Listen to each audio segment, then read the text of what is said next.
शिवसेना उद्धव बाळासाहेब ठाकरे गटाच्या नेत्या सुषमा अंधारे यांच्या हेलिकॉप्टरचा अपघात झाल्याची माहिती समोर येते।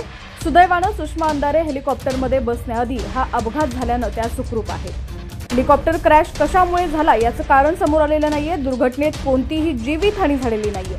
दोन्हीही पायलट सुखरूप आहेत। सुषमा अंधारे हेलिकॉप्टरमध्ये बसण्याआधी हेलिकॉप्टर क्रॅश झालं। त्या महाडमधून बारामतीला जाणार होत्या, त्याआधीच हेलिकॉप्टर क्रॅश झालं।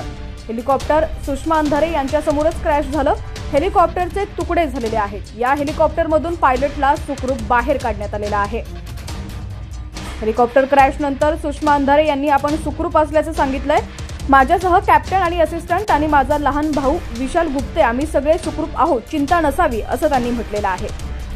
असेच दररोजचे अपडेट्स पाहण्यासाठी HPN मराठी न्यूज चॅनलला सबस्क्राइब करा आणि बेल आयकॉनवर क्लिक करून नोटिफिकेशन्स मिळवा, जेणेकरून आमचे अपडेट्स लवकरात लवकर तुमच्यापर्यंत पोहोचतील।